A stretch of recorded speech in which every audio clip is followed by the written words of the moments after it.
Hello everybody and welcome back to the Spark YouTube channel. Today we've got a team focused episode on Everton, so it's only right we're joined by our very own toffee Ethan and also Stephen from Everton Newsfeed. Say hello guys. Hey guys. Cheers. And of course we've got Mo and myself.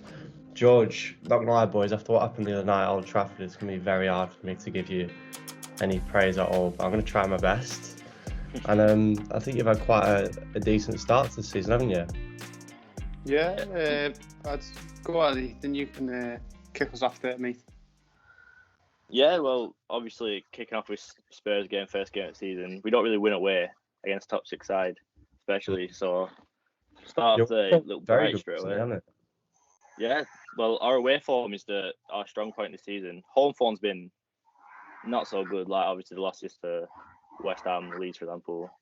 But yeah, our away form's been top class this season. We obviously the signs of Hans Rodriguez, Decore, Allen, all them kind of players were expected to be much better, and that Carlo Ancelotti obviously got a full season. So yeah, it's been good season so far. I expected to have a strong season, but there's been some games where I've not expected to win. We've won, but in some games we're expected to lose. Well, winning and managed to lose. Talking about expectations, start us off. I've got a little numbers game. So if we're judging Everton 1 to 5, 1 is below expectations, 3 is meeting expectations, and 5 is being above them this season, what would you give Everton so far, Stephen? I'd say probably hitting a 3, going on to maybe a 4, maybe. Yeah.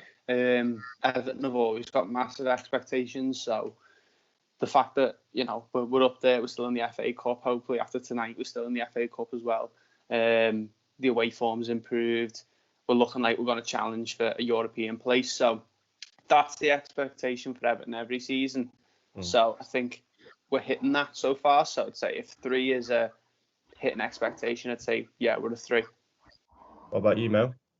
I'd probably say a 4, just because the last few seasons have not qualified for Europe, and this season they're in contention for Champions League. They're only 3 points off Liverpool in 4th, and that's with a game in hand if my memory is correct. So yeah, I just feel like they definitely improved this season with the signings of Rodriguez, Decore, Allen definitely. So in contention for the Champions League, I think they are punching above their weight a little bit. Yeah, I can see why you think that, Mo. I think for Evertonians, it's a bit different. Is that if you're looking at it from a neutral point of view, we are definitely punching above our weight this season. But for us, we've been waiting a long time for this, and it seems like under Ancelotti, we're finally hitting the expectation that we've all wanted. I don't think the last 10 or so years have been that's Everton's expectation and this is above it. I think the last 10 years have been Everton being below expectation and this is it.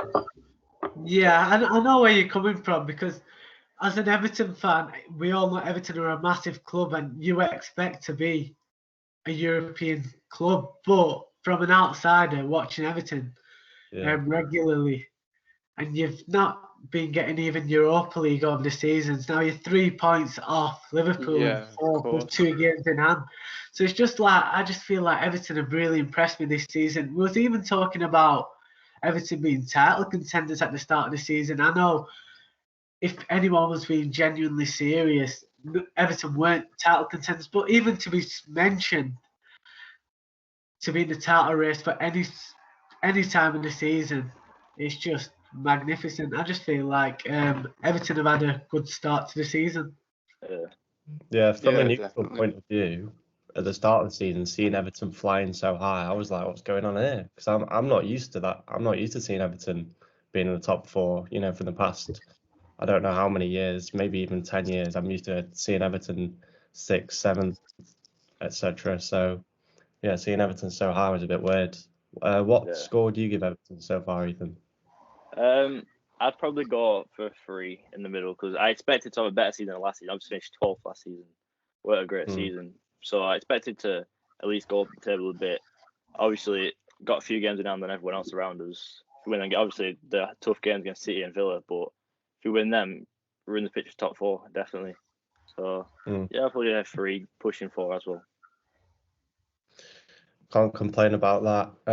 How do you think Ancelotti has changed the culture at Everton? Because before him, maybe I think you would have settled for those Europa League spots, but now you've got Ancelotti. Do you want to push for that top 4? Yeah, I think. Go on, Ethan. Yeah, I'd say so because, for example, the Man United game recently, if that was under, say, Marco Silva or Ronald Koeman, we would have lost that game 3 or 4-0. I think he changed the mentality against teams like that. Like, I thought that game was done, but obviously I've Carlo as manager, so I think he changed the mentality a lot. We fight more than we previously had done a few years back with Marco Silva and Ronald Koeman, even Martinez. Yeah, I'd agree with that. I'd say that's the main thing he's changed for me. Ancelotti is the mentality of the players and believing that even if we are 2-0 down at half time, you know, we can draw or win the game. And going away, I think that's been a massive stumbling block for Everton recently. It's just been away form against the top 6 and going to Old Trafford last night, almost getting a win. Tottenham again, we went away there and won. Teams like Leeds and Leicester, who, you know, have a lot of belief in their own sides and like to give you a tough time away from home, went away and won both of those games. So I think that's where Ancelotti's making the biggest difference is the mentality in the team. And you're right there, George. You know, we would usually settle for Europa League, but with Ancelotti, we the sky's the limit, really. Yeah, I don't blame you. Of course, he's got a long history and a big pedigree as a manager. He's won a lot of things, and if he could win a trophy with Everton, I think that would be massive in itself. How many years has it been since Everton won a trophy? 26 if we don't win it this year. 26. I think tonight's game against Tottenham's a big game for both sides. Both sides need a trophy. Yeah. Both sides will play the strongest teams. I feel like with Ancelotti, I can see progress being made. It's just if Ancelotti will stay at Everton long enough for Everton to get there. Like this season, I think he will. They've made progress. I think with another summer, with a few more additions, they can be serious contenders. Yeah. With Ancelotti, though, I feel like the main thing that's impressed me is a way of winning. Like a lot of these games, there's not been much in it. Example, the Chelsea game, the Tottenham game, the game at United. The games that are on the balance and they're a goal either way. And I feel like Ancelotti, he's found the way of winning. Yeah, I can see your point there, Mo. Or I think it sounds. Sorry to interrupt you there, Ethan. I think the cliche is like it sounds a little bit cliched, but Everton has a way of sticking with people. As soon as you know players that you wouldn't expect to come in, and you think, oh, they're just here for something. They always tend to, you know, fall in love with the club, and it's got a sort of a pulling factor that a lot of clubs don't, from what I can tell. And Ancelotti, since he's come in, he's always talking about how much he loves where he lives and how much he loves managing Everton, and it feels like it's a perfect fit. So I think Ancelotti's gearing himself up to finish his career at Everton and be here for the next 5 or 6 years, to be honest. And his son David as well, who's our assistant manager now, seems to be really showing him the ropes at Everton. So I think there is a long, you know, Ancelotti-filled future for Everton, 100%. Well, David helps us a lot, hasn't he? With set pieces, especially. We've scored a lot of goals for set pieces this season. Yeah, definitely. The set pieces have improved. When, you know, a couple of seasons ago, Gylfi Sigurdsson couldn't get past the first man from a free kick, and now he's putting them on Yerry Mina's head or Calvert Lewin and scoring a lot from set pieces. Much better at defending them as well. I'm so used to Everton conceding goals from set pieces, and Yerry Mina and Michael Keane at the back this season have been unbelievable from corners. And set pieces. We have conceded many. Like obviously we conceded the one to Newcastle recently, but other than that, I can't really remember many set pieces we conceded from. Scott McTominay did score on the other night, didn't he? Oh yeah. I don't know why I felt that one.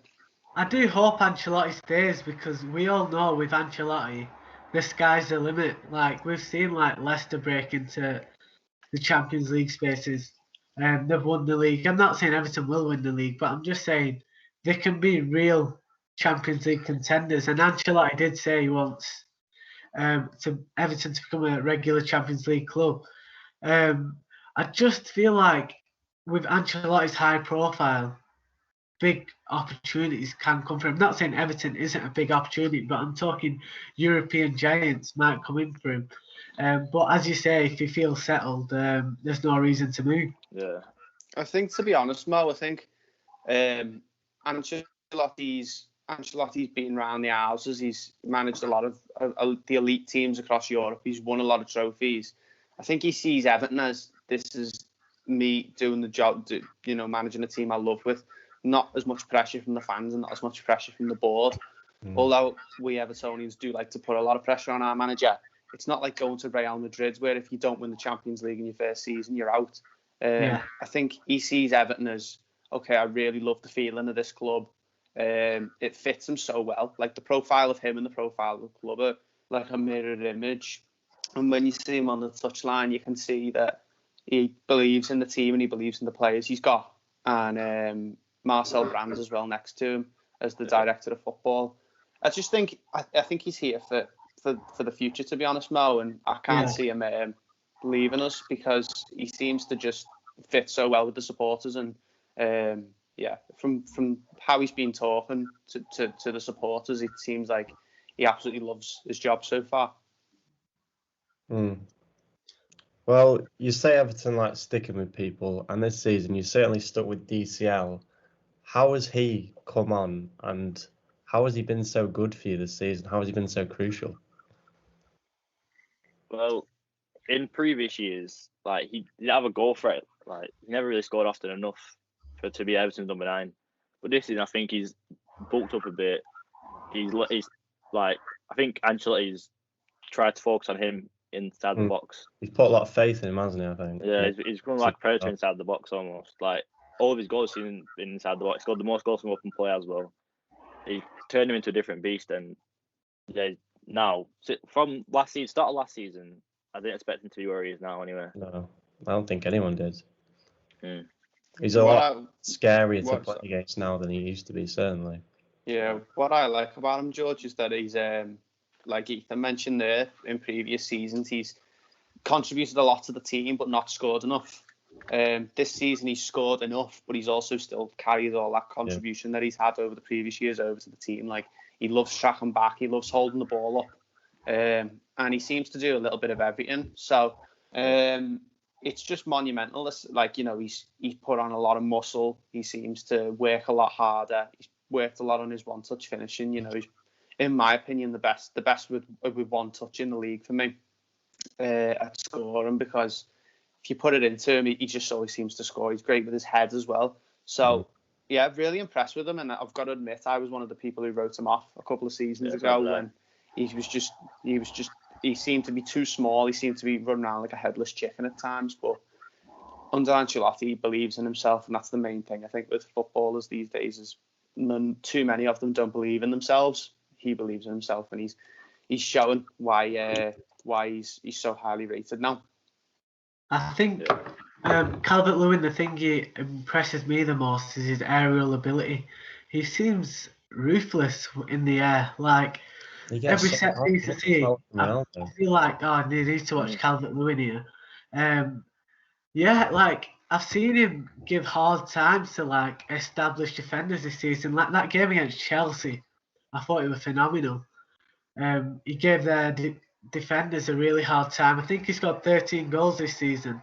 And as you said, that's one thing with Calvert-Lewin's game that I've not seen in the last few years. I've always felt like he's a player that contributes to the team, but he doesn't score goals. And for me, a striker has to score goals, and he's added that to his game.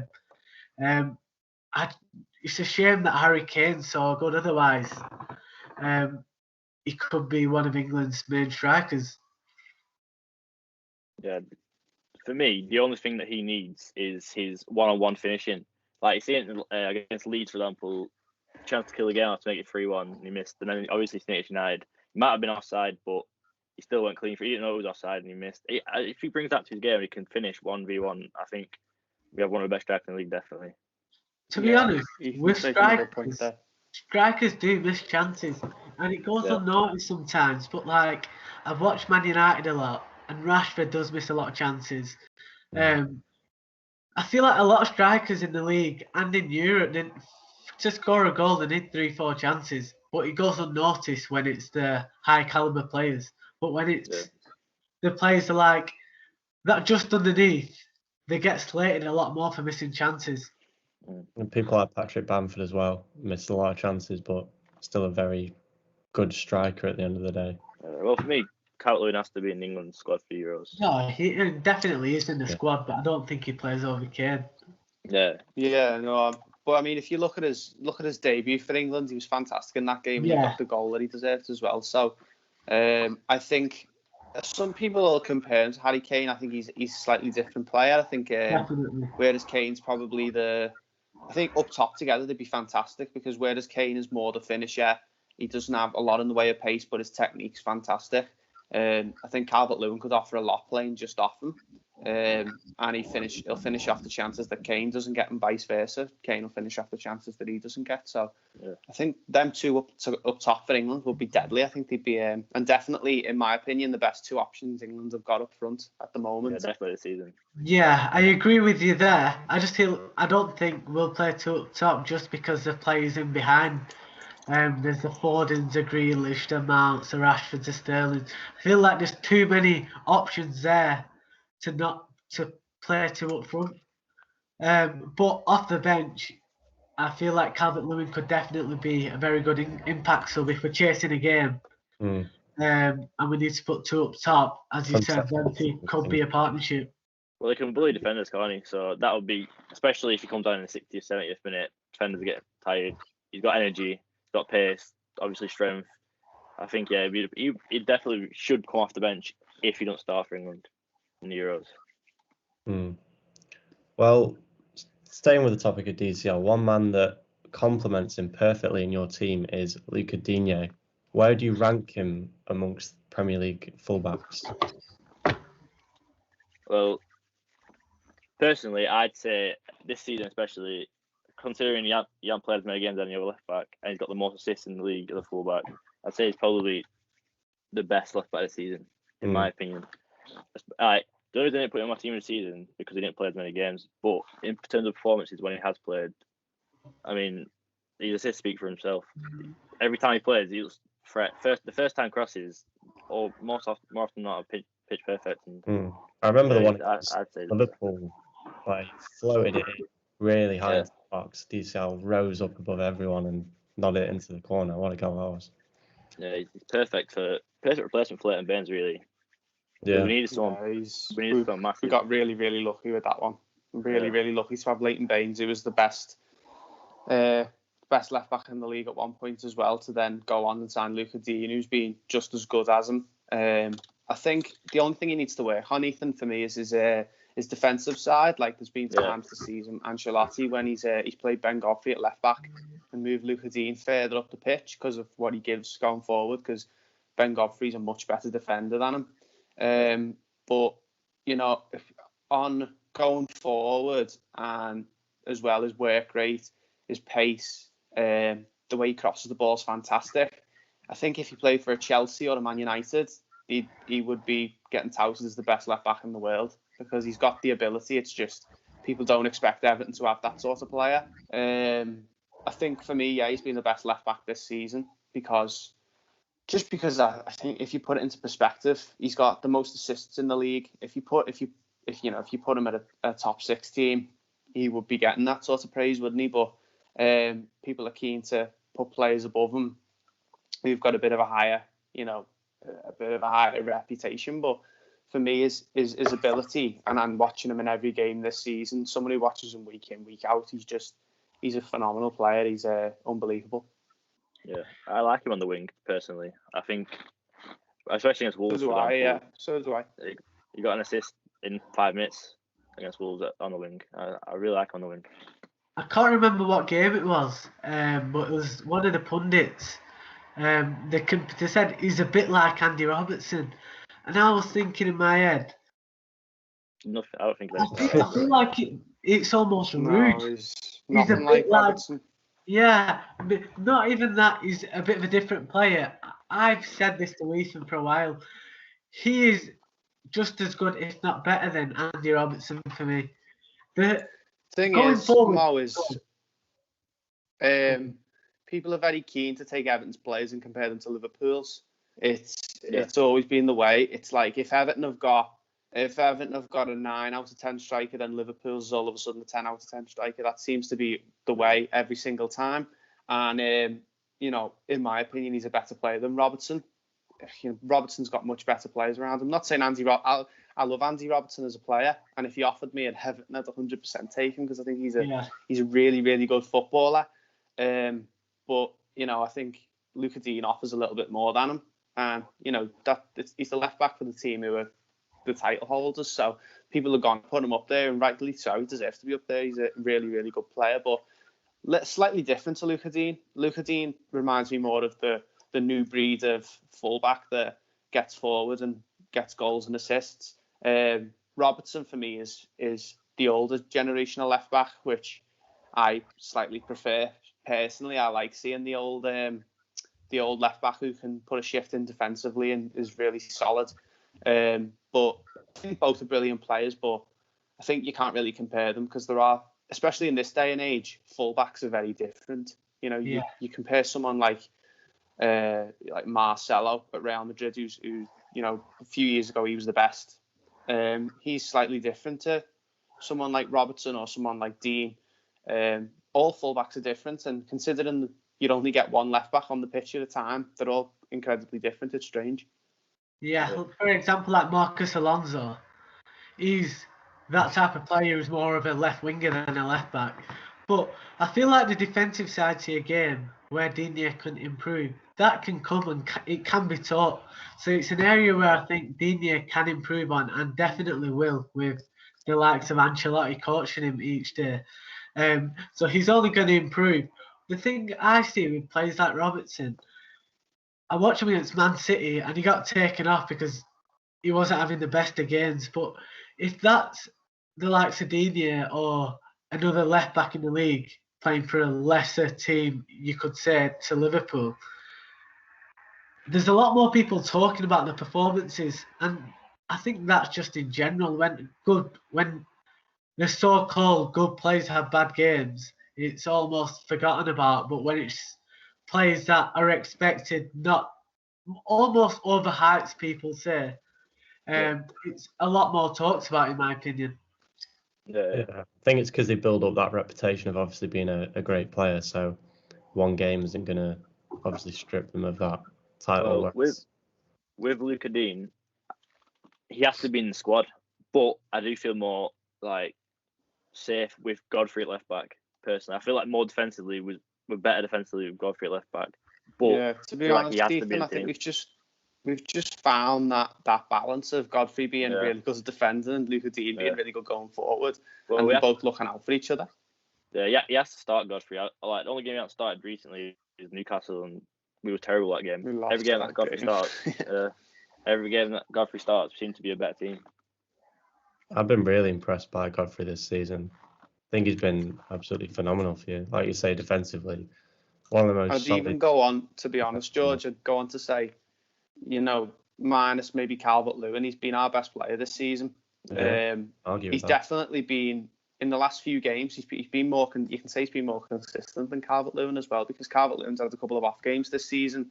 Every single time Ben Godfrey stepped on the pitch this season, he's been our best player. So you can't really look past them. And I think for the future, I've seen Jamie Carragher talking about him last night as well. Once he moves to centre back, even at left back, I think he's one of the best in the league in that position. He's not even a left back. Once he moves to centre back and he kicks into stride, that lad's going to be worth 150 million pounds, because for a big English centre back who can go forward with the ball, loves defending, he's got the look, he's got everything. He's priceless for Everton at the moment, and he's definitely one that we need to put on a big 5-year deal with loads of money, because he's unbelievable for us. For me, he's been our best signing. Obviously we've signed superstars like Rodriguez, but for me, Godfrey has been the one I've been most impressed with anyway. You expect it with Rodriguez, but I didn't know what to expect with Godfrey, because obviously Norwich got relegated, he's conceded loads of goals. So I thought it might be a bit like a mistake mistakes often and stuff like that. But he's been the complete opposite. He's been our best defender. But I agree with saying he's been our best player as well this season. He just looks so calm, composed. I see where you're coming from with that. Yeah, because he's. I think we got used to. Ethan, me, and you probably got used to over the past few seasons signing players from relegated teams that haven't hit the heights we wanted. There's been Pickford from Sunderland, who's made mistakes. Sigurdsson's not been brilliant from Swansea. Certainly for the money he hasn't. There's been a couple of them escape my mind now. But when we signed Decore from Watford and Godfrey from Norwich, I was like, oh, I'm not too sure because I'd sort of given up on the relegated team thing. But both of them being fantastic, and as you said there, Godfrey's just on another level for me. I spoke about this on a pod regarding Everton's recruitment, and Ancelotti's been a big factor. In the past, Everton have paid big money for average players, such as Gylfi Sigurdsson for £50 million. It's a hell of a lot of money. Iwobi for 40 million, if my memory's correct. Well, with Iwobi, I'm pretty sure it's 27 million for Iwobi, but I think there's some case where it might be 40 million. I'm not too sure, but it's 27 million. Was in his contract. Probably something like that. Yeah. But, he's been good this season though. Iwobi was. I think he was awful last season, but this season I think I've been really impressed with Iwobi, and I don't mind him when he starts. Like last season when I saw Iwobi in starting 11, I didn't want him there. But this season I'm fairly happy with Iwobi starts. Yeah, don't get me wrong, he's been all right this season, but for that sort of money, I don't think he is worth that much. Whereas this season, you're bringing James Rodriguez on a free, which I think was great business. Yeah. Decore, he's come in and been superb. Allen, very good. Godfrey's been superb. So we're talking signings that have come in. They haven't cost Everton a lot of money, and they've made a big impact. So the recruitment's been superb, and that's a big reason Everton are there this season. The manager again, in my opinion. The manager, in previous seasons, say under Marco Silva last season, our recruitment went great. Under Coleman, I think now we can pull these players. We've got a big pulling factor now with the manager we've got. So obviously you think of the window we signed David Klaassen, Gylfi Sigurdsson, probably one of the worst windows of recent memory. But now it's we're smart with our business. We weren't smart the last couple of years of what we was doing. We were signing players on big money, big wages, and now we've started to get rid of this deadwood that we have and getting rid of players on big wage like Bernard, most likely going to be leaving at the end of the season, players like that. So I think now our transfer business is sorted, and I'm looking forward to this transfer window coming, seeing what we can do. Ancelotti, he can attract players. Yeah. And in the past, players, because of Everton's recent form and how the club's been doing, the best European players didn't want to come to Everton, and that's why they've had to pay more money for players that are playing in the Premier League currently. So yeah, I just feel like the recruitment has been superb, and with some more additions in the summer, the club's only going to get better. Yeah. In the summer, we need a right back and a winger. That's about it, really. Well, obviously, more right back and a winger and remain. You think you'll go for another goalkeeper? Well, it's a tough one because if you look at the Leeds game, I've been a big supporter of getting another goalkeeper on our channel. Yeah, we need a strong goalkeeper. You look at the Leeds game, obviously Arsenal had a fantastic game, and then I thought we might have our keeper sorted for at least the rest of the season. But obviously the United game weren't great. It's like Everton keepers, it's like the curse recently. Pickford, he had a great season at Sunderland. He's really good for England every time he plays, but for Everton he seems to make mistakes every time, almost every game. Some are costly, some aren't, but we definitely need a keeper. Made a point on our channel as well that when Olsen plays, the defence plays a lot better as well. Yeah. So I think Pickford has a lot of say in the team. Not just, I think the goalkeeper in general has a lot of say in the team past just the goal. I think that it sets the tone for the defence as well. So Pickford this season has just been too erratic for me, and Olsen's been a lot bit more calmer in goal. But I do think we definitely need a top goalkeeper in the summer, because we need, if we're going to progress and we're going to win trophies, We need a goalkeeper that's going to be able to, push us on, and neither of those goalkeepers, Pickford or Olsen's, going to be there in the future for me. I feel like in the summer there was a few goalkeepers out there that Everton could have got, like Emiliano Martinez. What a signing he's been for Aston Villa. I didn't want him, to be fair. Yeah, even like the likes of I rate like Romero quite highly. One of Man United's goalkeepers in Dean Henderson or Romero, they'd be good additions. I feel like there's not many goalkeepers out there, but there's a few that don't catch people's eyes that could be a good addition. Yeah, well, there's a lot of Italian goalkeepers, like in the Serie A that like big like push, but people like Donnarumma and that running out of contract this year. Got an Italian manager, one of the best Italian managers of all time. Yeah. Could at least I say we at least acquire, see if we can get him. But we needed that big keeper to actually make a statement, really, and that I think that'll take us to the next level. Yeah, I think Mo mentioned there about like Martinez and who's the other one you mentioned? Martinez and Romero. Yeah. I think they're probably the same sort of keeper we could have got as Robin Olsen. To be honest, I think keepers who are going to be here for another season, maybe 2.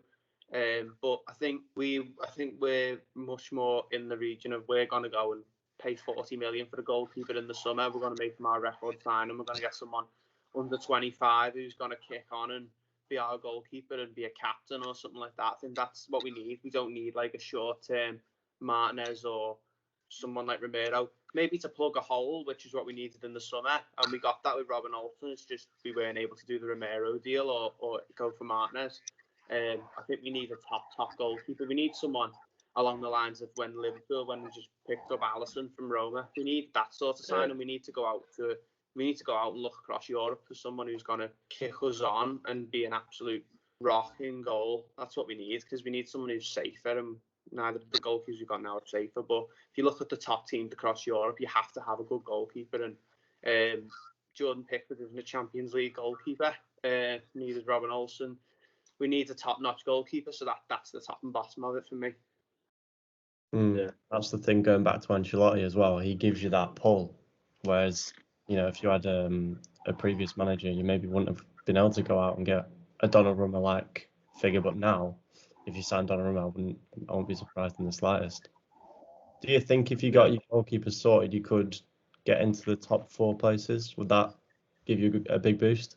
Well, you look at the game against Leicester, for example, and Pickford was the reason we didn't win that game. Yeah. So that's 2 points dropped. That 2 points now higher in the league. So I think if we had a better keeper, like most keepers would have saved that fairly comfortably, ended up winning the game. So it cost us a few points, especially in the last 3 seasons. It's cost us many points in each season. So yeah, it is time to get a new goalkeeper. I think them points we lost had a big thing of our season. Yeah, I think if we go ahead and get a goalkeeper, I don't think a goalkeeper is the be all and end all what we need. We need a goalkeeper. But if we do go out and get a goalkeeper and we get Max Adams from Norwich, or we get a good right back, we get a winger who's going to be a winger who scores goals or is going to lead the team by example. If we get those 3 players, I don't see why we can't be in the Champions League, because we will have the quality in the team then to get there. At least to be a team that is expected to be thereabouts in the group stage of the Champions League, because a top-notch goalkeeper is the first thing we need, in my opinion. A top-notch goalkeeper can get you way higher up the league than, even if your team isn't the greatest outside. If you've got a top-notch goalie, then you look at Sheffield United last season. Henderson was brilliant for them last season and kept them up, and now the complete opposite this season. And then if we get a right back and another winger, these are the sort of signings that you see teams make and then get into the Champions League. And I don't think you can argue that our team isn't at least European quality if we get those 3 signings in. Yeah. Yeah, I agree, to be honest with you. I think in a previous episode of a podcast, I spoke about your squad depth and the issue with some of the players you have on the bench. Like we said, you've had quite a few injuries this season. I think Digne, Alan, Halves was out for a bit, wasn't he? Maybe Decore as well. So when those Decore is in 2 games. When those players are out, you've really struggled because of your lack of squad depth. So do you reckon that's something Ancelotti's looking to address? Yeah. Yeah. You look at all the deadwood we got rid of in January, really.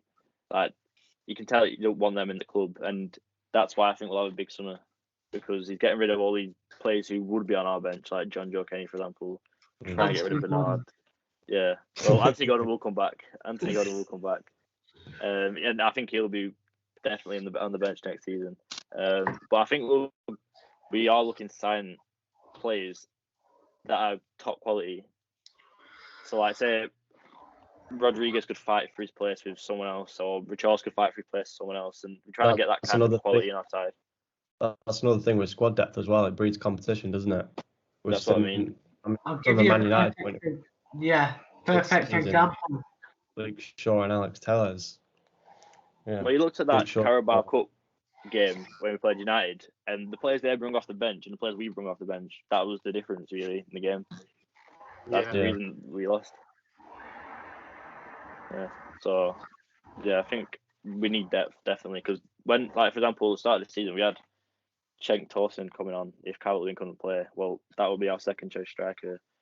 Obviously, got players like Moise Kean to come back, but I don't know if they'll actually end up coming back to Everton. He might end up staying at PSG. So been doing quite well, hasn't he? I was surprised. Yeah, but he's not playing on the Pochettino, I don't think. I think they're playing Cardi instead. So he might end up coming back. I remember that game at Old Trafford. Did he? I think he came on when and then he came on and came back off again. Yeah. I felt so bad for him.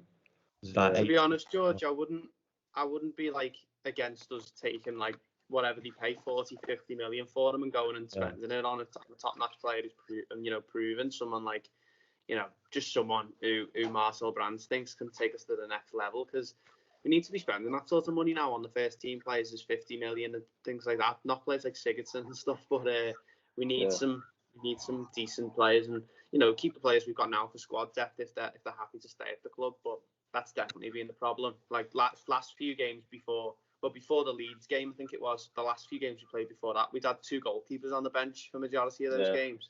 We just had no squad depth. There was one game we played where we had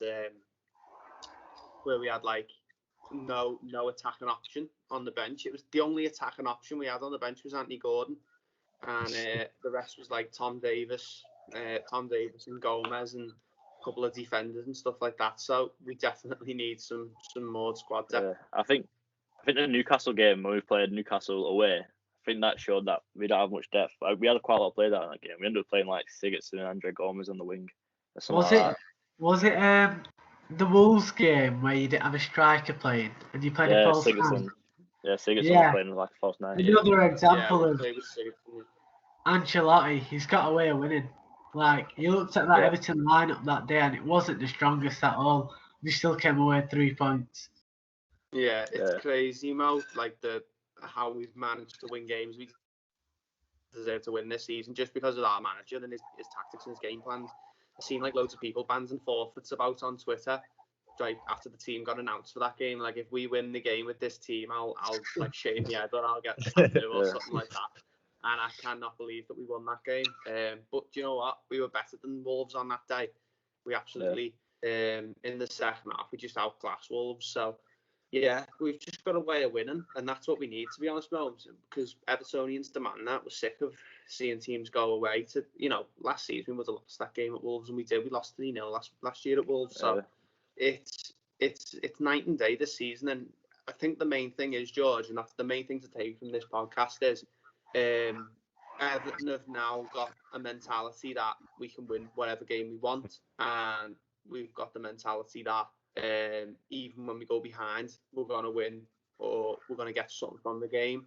And we're now going to try and challenge instead of just sitting there and being the best of the rest again, because we've not even been that recently. So that the main thing to take is Everton's mentality under Ancelotti is changing, and it's not going to go back to normal anytime soon, as long as he's the manager, because we've got the know-how now to win games that we shouldn't be winning, really. Yeah. Who would you say your best signing was this summer? Ben Godfrey, in my opinion. in terms of like what he's actually done. Like you look at it on paper, then you think out of all, and you think he was like not the best, probably the worst signing we made out of all signings we made, but he's been the best player this season, definitely. Yeah, I was just going to say he's definitely the lowest profile of all them signings. Yeah. The one that might have flown under the radar, but he's been so impressive. Every time I've watched Everton this season, I've been very impressed by him. Talking about profile, Rodriguez, very high profile player, and it almost raised an eyebrow to many when he was set to sign for Everton. As well as his football ability, I feel like what he brought to Everton was, one, confidence to the players around him, and two, commercially, we're talking a player, I think his social media followings are higher than every other Premier League club. So, and I feel like Everton would have gained a lot of Colombian fans from that move. So, feel like that was a really good bit of business by Everton, both on and off the pitch. Yeah, I think it's massive, Mo. When he signed, it was unbelievable. And he said there, the commercial side, the amount of shirts we sold just from him signing for the club was massive. Like, I haven't bought an Everton shirt in the last few years, and immediately once he signed, I went out and got one with his name on, because it was a landmark for our club that we were gonna go back to signing these players. And how we used to sign the best players when we could, in the 80s when we were at our best, and we signed Gary Lineker straight after he was the top scorer in the league, and he went on to score 40 goals in a season for us, and then ended up going to Barcelona. So we need to keep those high quality players with the high profiles at the club, and that's what's gonna put us up there in other people's eyes. That's what's gonna raise eyebrows from supporters of other clubs going, hang on, why can't we get them players? So that's the main thing for me, is just he's and as well on the pitch, he's been brilliant for us this season. He's had a couple of games where he's not looked 100% fit, but his goal at Man United the other night was something else. It was fantastic goal. Yeah, it shows the quality, doesn't it? Like the way he touched it perfectly for the volley. I never ever expected. Say if you said that to me this time last year that we signed Halves Rodriguez, no way would I have thought we'd sign someone like him. And even Allen. The only two I can say is Decore and Godfrey that I would actually believe them two. Because I watched Allen in the Champions League against Liverpool. Quality. Halves Rodriguez obviously speaks for himself. So we signed two massive players there, and that's the statement, I think. And we can only build on that. So I think we'll end up, in the next couple of years, I think we'll definitely be up there. Perfect, boys. I think that wraps up quite nicely. I know I've already done predictions on this channel, but to wrap up, we're slightly later on in the season now. So where do you think Everton will actually finish this season? Mo, do you want to tell us your opinion? It's really difficult. I do think they are in the mix. I don't feel like they'll get top four. I'm going to stick with my prediction at the start of the season and go 6. And I think that's a superb season for Everton. Back into European football. Ancelotti's first full season. Progress is being made. They've got a better squad. Hopefully they can build from this and go one step further to the Champions League. So I'd go 6 first. Yeah. What about you, Ethan? I'd say the same. I'd say 6th, 7th, because I think it'll be them top 5 teams, and it'll be either us or Leicester finishes 6th or 7th, in my opinion. Because I think them teams, they always kick on at the end, especially Liverpool are in the bad at the moment. Man City obviously flying. I think we'll finish 6th or 7th, in my opinion. Stephen?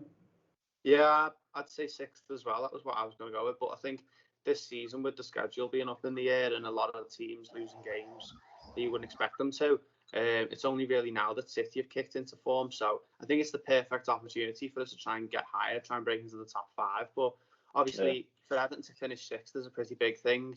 It'd be good for the first season, and to go far in the cup as well. I'd much rather we finish 7th and won the FA Cup or something like that. So yeah, to go far in the cup and finish 6th will be a good season. So 6th is my prediction as well. Yeah, it's good even ground. I was just looking back at my predictions from earlier on, and I had Everton 7th, and think that's probably about right. I think you can maybe climb up a couple more spots. Like you said, a lot of teams dropping uncharacteristic points this season, especially people like Liverpool. And Man City are the only team in the league that you'd pretty much back every week at the moment because you just don't know what's going to happen. There's no reason why Everton can't finish 4th and 5th for me.